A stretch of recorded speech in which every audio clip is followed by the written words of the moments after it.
Live from the BDN Studios, it's Bang and Dang. That's awesome. If you don't like that, then You ain't black.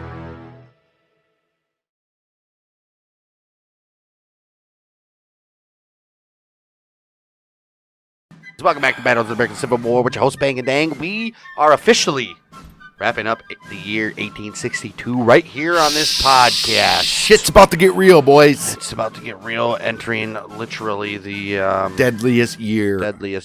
the most battle-list year of 1863. Basically, actually, I was going to say 1863 is what decides the war, but it's already been decided. Yeah, especially when we get to the end of this episode and I give you guys some stats about the last 2 years in terms of battles won and how many A battles and all that shit. Because it's, well, spoiler alert, it's firmly in the, regardless of what we've been hearing the last, well, really, few episodes, because the Union, and then the whole podcast we've been doing so far, the Union's a bunch of retards. Right. I'm sorry, don't cancel us. And so is the Confederates, but the the Unions are a little less retarded-y. Right. Just a little less. A little less. Today, we got the Battles of Van Buren, Parker's Crossroads. We got the Battle of Van Buren starting it off, which is in Van Buren, Arkansas, on December 28th, 1862. After the election of, Honest Abe, so there are several southern states considered seceding from the Union, which we know. In the southern state of Arkansas, anti-secessionists were initially strong, slavery being considered a key issue. Well, The successful bombardment of Fort Sumter swung political opinion towards secession. Yes, it did. The state convention voted to secede on May 6th, and Arkansas officially joined the Confederate States of America. fantastic.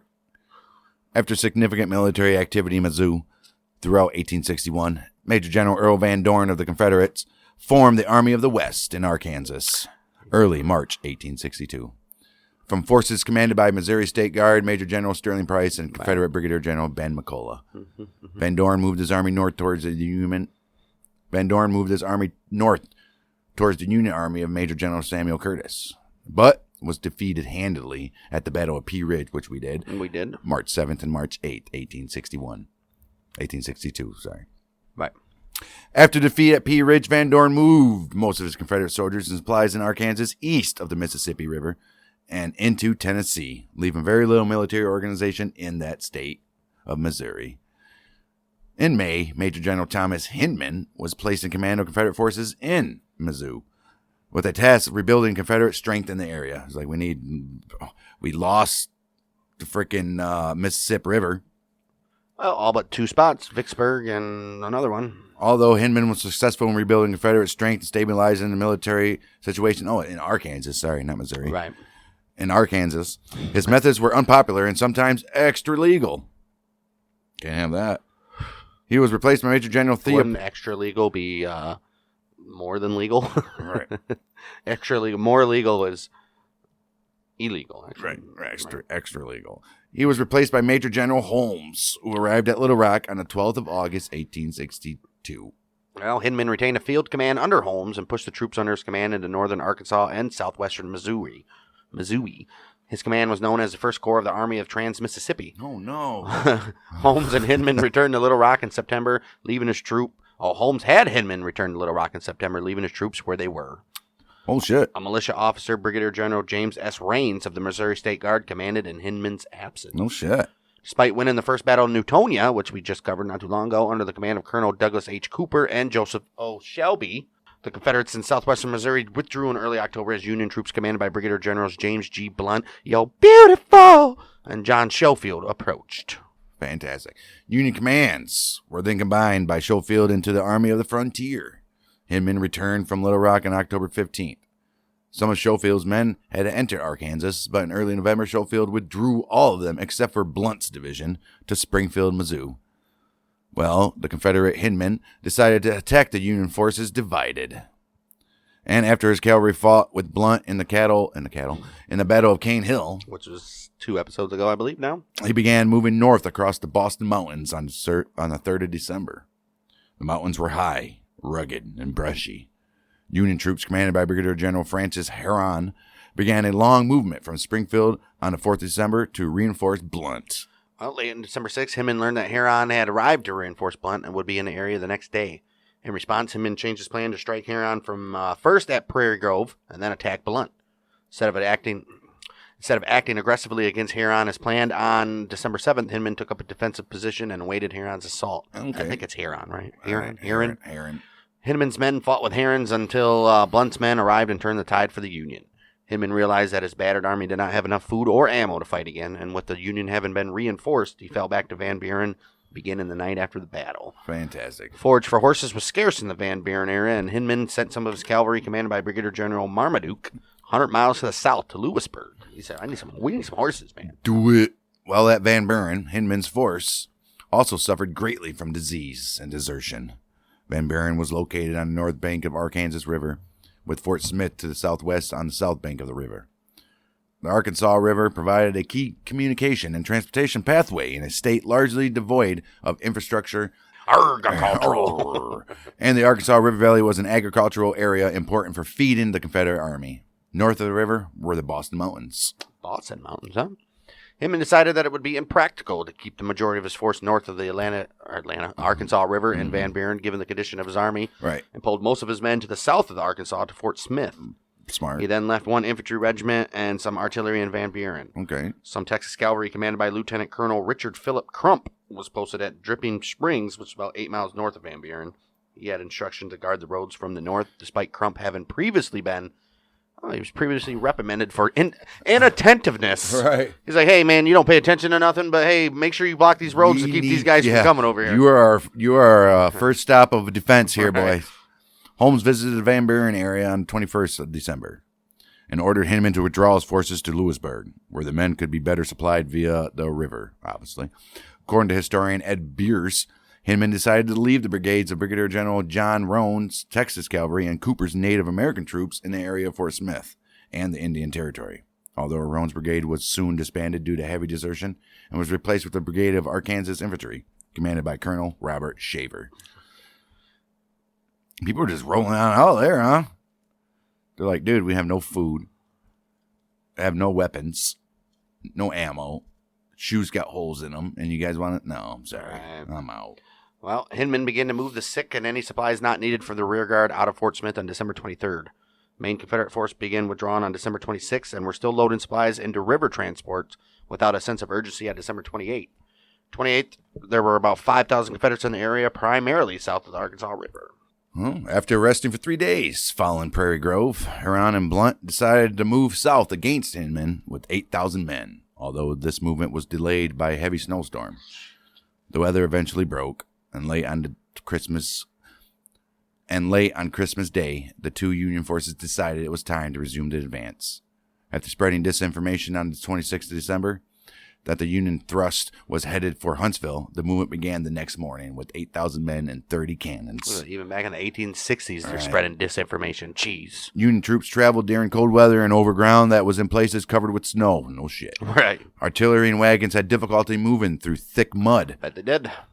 The commands of Blunt and Huron traveled separately, taking different routes. On the morning of the 28th, Blunt's cavalry was at the head of his force. The cavalry halted at Oliver's store on the Telegraph Road for Blunt's infantry and artillery to catch up. Huron's cavalry joined Blunt's at the store, and Huron and Blunt interviewed local Unionists to learn of the locations of Crump's camp and outposts. Huron's infantry had not arrived yet, but he had 3,000 cavalrymen present. Blunt had seniority over Huron and took over all command. With the 2nd Kansas Cavalry Regiment in the lead, the Union cavalrymen headed south, and 2 miles from the store and 8 miles from Dripping Springs, they encountered some of Crump's pickets. Oh, shit. Blunt ordered the cavalry to drive all the way to Arkansas River. Crump heard the firing and took 2 companies to investigate. Countering the 2nd Kansas Cavalry 3 miles north of their camp, Crump's patrol fled back to the camp. By the time Crump returned to prepare his surprise men for battle, the Union troopers were almost upon them. 3 Union units, the 2nd Kansas Cavalry, the 6th Kansas Cavalry, and the 3rd Wisconsin Cavalry Regiment were deployed around 10 a.m. Colonel William F. Cloud brought up 2 mountain howitzers. After 6 rounds from the cannons, the Union cavalry charged. Crump's Texans quickly fled, and although Crump managed to rally a force 3 times, the Union cavalry drove all the way to Van Buren in only an hour. Look at them. The pursuing cavalry, led by Cloud, halted at a hill overlooking the Arkansas River, which allowed Blunt and Huron to personally catch up to the force. When the Union troops charged down the hill, Huron sent part of the 1st Missouri Cavalry Regiment to the east to cut off a road that the Confederates could use to retreat. By the time the Union troops entered Van Buren, most of the Confederates had already boarded steamboats on the Arkansas River or were using a ferry to cross it. Damn right. Some convalescent soldiers and men from the commissary and quartermaster departments were captured by Union soldiers in Van Buren. Yeah, what are you going to do? Steamboats withdrawn down the river had been loaded with some of Hinman's supplies before the Union attack struck, and to speed their escape, some of the cargo was thrown overboard. Oh, shit. It just left. Right. Well, I guess you don't want them in Union hand, though. Jeez. Scouts informed Blunt there was a bend in the river about 2 miles below Van Buren. Oh, he said, we'll catch them motherfuckers there. And Cloud was sent there with a brigade and 2 cannons to try to intercept the steamboats. The rearmost ship, Frederick Norderby, was caught by the 2nd Kansas Cavalry. Nice. According to Shea, the Kansans fired into the ship, forcing its crew to surrender. Bears states that the ship's crew intentionally... Shea and Bears are historians, by the way. Right. Bears stated that the ship's crew intentionally ran the ship aground and abandoned the vessel. 2 more streamers, the Rose Douglas and the Key West, continued downriver. Rose Douglas was fired on and then boarded by Union cavalry. Key West surrendered at Strange Landing 6 miles or 10 miles below Van Buren. The vessel had stopped at the landing for unknown reasons and was then caught up by the Union cavalry. Stupidity. One of the Union mountain howitzers fired on the ferry at Van Buren, killing the horsepower in it. Although... I know there's a horsepower in it. There's a horsepower in Is that ferry. a horse walking in place? Maybe. Depends. I mean, sure. It probably was a ford, so you could cross with a horse. Right. Yeah, they killed the horsepower in it, although the soldiers on board were able to escape across the river. Union troops also captured the steamer Violet in Van Buren and took 3 ammunition wagons and 27 wagons that had supplies during the chase of the other steamboat. Oh, dude, they needed that. Rose Douglas, Key West, and Frederick Notre we returned to Van Buren by the early afternoon. While Blunt and Herron discussed the prospects of making an attack across the river to Fort Smith, the Confederates brought up troops on the far side of the river. At Fort Smith, Hinman had learned of the Union attack at about 10 a.m. Oh, man. You better A little too late for that, bud. All right. He ordered Shaver's brigade, which was 2 miles away, to go to Fort Smith. Ordered Brigadier General Daniel M. Frost, who was with the division 10 miles toward Little Rock, to send a detachment of infantry and artillery to Strange Landing, and the rest of his force to Fort Smith. By the time Shaver reached Fort Smith, Union troops had already held Van Buren for about 2.5 hours. Shaver and West Arkansas battery fire on the town with 4 6-pounder smoothbore cannons. Herron viewed this as an outrage, as the town sheltered many civilians as well as the Union troops. Oh, don't be so goody-goody there, Herron. Your little side's done that thing. The Confederates fired for 2 hours and Union artillery was brought up to support the infantry. Well, 1st Kansas Battery developed on the hill overlooking the river and fired into Shaver's position at about 4 p.m. with 4 10-pounder Parrott rifles. Shaver had not expected to encounter Union artillery, and with Union overshots landing amongst Shaler's Arkansas Infantry Regiment, he ordered a withdrawal. He said, "Damn, these guys weren't supposed to be here." Union artillery did not detect the retreat and continued firing, while the Union infantry completed its march into Van Buren at about 7 p.m. Hour after dark, Cloud sent the 2nd Kansas Cavalry and the 1st Kansas Battery back down to Strange Landing. We had noticed a Confederate camp during the chase after the steamboats. He was like, I think there was a camp back there. Go check it out, boys. When the Union units arrived, the position was held by Tilden's Missouri Battery and part of Hunter, Missouri Infantry Regiment that had been sent there by Frost. The Confederate artillery fired upon the Union positions until driven off by the Kansan artillery. Look at these Kansans. These artilleries, man. Especially the Union artillery is way more superior than Confederates. The Confederates were under orders not to waste ammo and withdrew after the start of the Union bombardment. That's the thing about the Confederates, too, dude. They had no ammo. I mean... Like, if we can hold them off, if we can, like, make them leave instantly, that's cool. We're good. But if not... we got to get the hell out of here. Well, 2 Confederate transports had been trapped upstream by the Union attack and were burned. No. Hinman had given orders to abandon Fort Smith and, if necessary, burn that, too. After the Union attack struck Van Buren, the Confederates panicked and burned wharves and warehouses in Fort Smith. In the words of historian Shea, Hinman's orders were carried out with, quote-unquote, more enthusiasm and less judgment than intended. No shit. Meaning they right. They were excited to burn down the damn... They're like, I'm getting the hell out of here, dude. Let's burn this shit. Let's go. Yeah. Convinced that he could not hold Fort Smith against a Union assault, and with everything worth protecting destroyed, Hinman decided to withdraw, leaving only Cooper's brigade and 2 cavalry regiments in the general area to die. Pretty much. But... Well, to harass the Union troops. On the morning of 29th of December, Blunt sent a scouting party across the river, which found that the only Confederates remaining at Fort Smith were 600 sick and wounded. A Union patrol was sent to burn the 2 transports upriver, but found that the Confederates had already done so. After plundering the town the night after the battle, the Union forces held a military parade that day to impress the local civilians. Of course they did. I mean, you got to, right? Show your shit off. Union troops freed 700 slaves. Supplies that could be sent northward would carry off. Were carried 700, huh? Damn. And anything they could not carry, including a large quantity of corn, the ferry, and the steamboats, was burned. How many? Why burn the corn, though? You got residents there. Idiots. How many? Because the Confederates could always come back. That's true. Because they were just moving on. How many of the slaves do you think joined the army? Who knows? Maybe some. Blunt, Heron, Colonel Daniel Houston Jr., and 14 men from the 1st Missouri Cavalry briefly crossed the Arkansas River, apparently so that Blunt, Heron, and Houston could claim that they were the first Union officers to cross it. Oh, jeez. Why not? I guess. Union troops found Confederate messages in a telegraph office, garnering a significant amount of military intelligence. Nice. Oh. Overall, the Confederates had lost 25,000 bushels of grain, 42 wagons, and quantities of equipment and ammunition. The artillery fire from the Union and the lack of food and everything for the Confederates killed them, really. If they had good cannons, howitzers, and good artillery. Well, that's impressive that they last this long going up against a damn industrial power. It's crazy. That Mississippi's what really hurting them right now. The hell even thought that they would survive. Even if they had won the war and officially separated from the U.S., they would have. Well, they would have not survived. No, they would have got backed by everybody. Britain would have backed us. France would have backed us. Italy would have backed us. And then that could have potentially caused another war. Actually, the First World War. Official World War, because France. I think France and all those guys would have been on our side. And then why didn't Britain attack again during the Civil War? They could have. Everything was but easy. You don't do that during Civil Wars, dude. You think they still had some bit of I'm sure.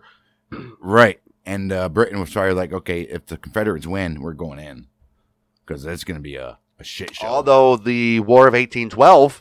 All right.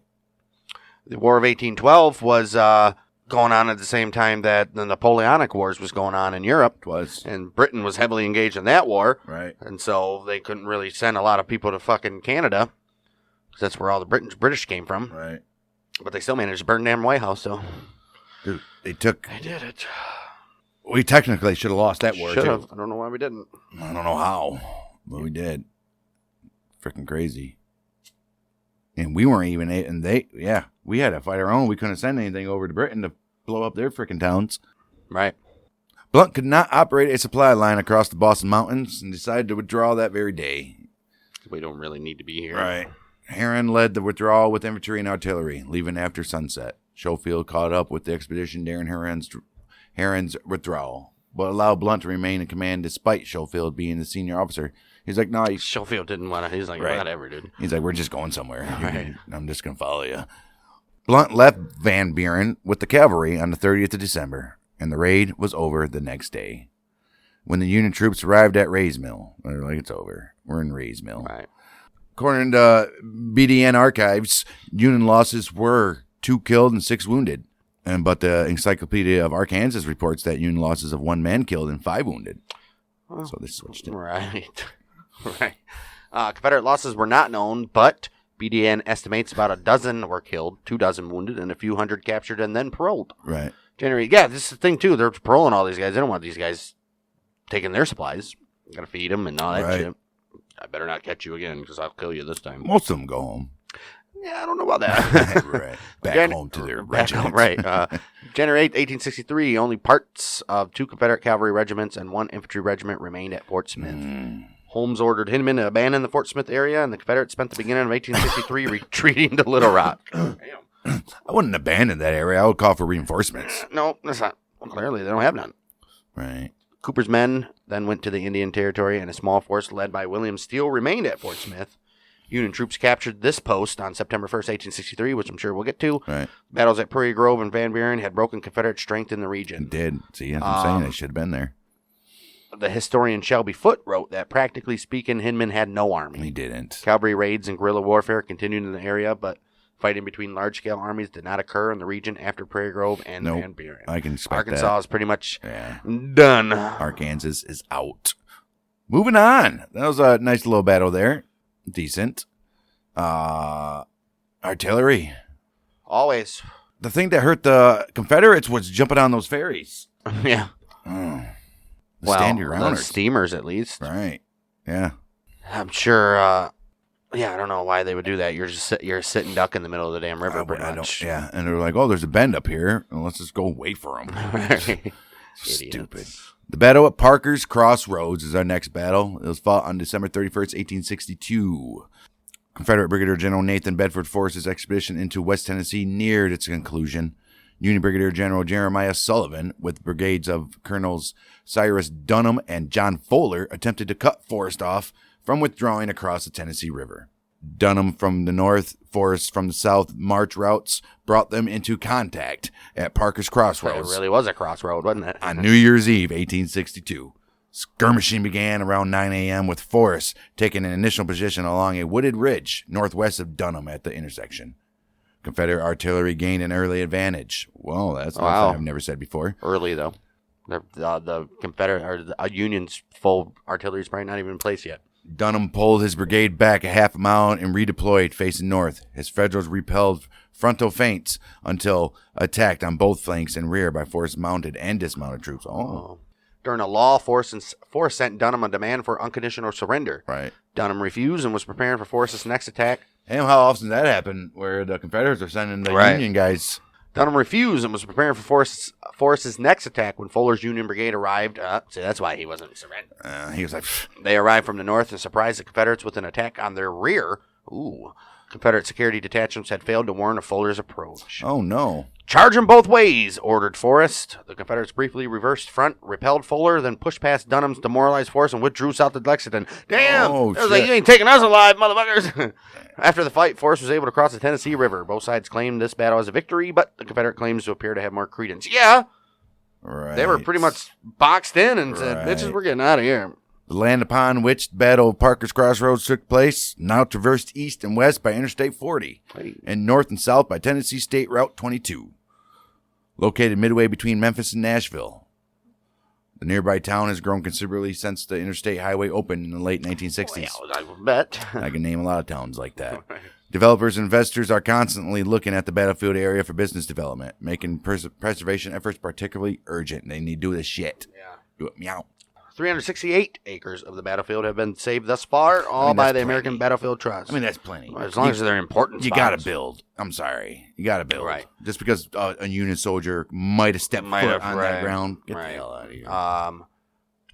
In 2011, the trust inaugurated. Just have every building that's up have a plaque. This was the site of house, something. Building, whatever. Right. This was the site of John Solomon. Right.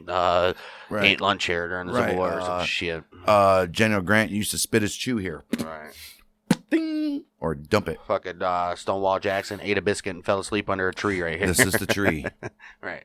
2011, the trust inaugurated a campaign to preserve what is called the Keystone Tract, which was the final unpreserved piece of land from the old battlefield. It was on this 52-acre parcel where most of the Confederate artillery was located, so that's important. That's important, yes. Many preservationists believe that if this land falls into the hands of commercial developers, the ability to interpret the battlefield in a meaningful way will be lost. It's true. Yes. So, hey, anybody out there in... it's true. Anybody out there by Parker's Crossroads, out there, Interstate 40 and whatever the other one was... Tennessee Route 22. Contact your local people. Right. You know? And if you are that person, do something about it. Right. Man. Yeah, but you guys better call somebody and preserve these battlelands over here because developers start coming in. There's no room for history there. But we lied to you guys. Sorry. We were going to do 3 battles in this episode, but the Battle of Stones River is just a little bit too long. We're going to be pushing like an hour and 20 this episode. Right, you don't want to do that. We don't. It's too much stuff to process in Give one you episode. a good 25 minutes. Of that battle. Well, that battle alone be 25, 30 minutes. This will be about 30 minutes of this episode. Perfect. Let's get it up. Battle of Van Buren and Parker's Crossroads. Next week will officially end 1862. Union kind of won the Buren and Confederates won the other one. Crossroad, I'd say. Yeah. I like it. And Van Buren wasn't even a registered battle. It was not, and it was longer than Parker's Crossroads. Right. That shit. That'll do it. Battle of Van Buren, Parker's Crossroads. Be back next week for Battles of Stone River and the official end of 1862 of the Civil War. Yeah, baby. That's how we should do it anyway, right? In the meantime, With an A battle to start the year. Well, and start the year. Right? In the meantime, go check out patreon.com/bangdang to get this show and Outlaws and Gunslingers plus This Week in Sports History ad-free and early, $2 a month. Patreon.com/bangdang. Well worth it. If And let us know if you guys want video. A video is coming soon. Let's as soon see. as we figure out a way to get some good lighting in here and it doesn't look like shit. But yeah. Patreon.com/bangdang. Also go check out our YouTube, Bang Dang Network, where we upload short little clips of Outlaws and Gunslingers mostly, because you really can't do that with the Civil War show. But we do upload old episodes of Civil War. And probably some YouTube exclusives that we're going to get going here in the future as well. Get that subscriber base up. YouTube, Bang Dang Network over there. And as well, like I said, Outlaws and Gunslingers. And This Week in Sports History, we'll be back next week for the Battle of Stones River in Tennessee. We are the Monthly Michiganders with Bang Dang.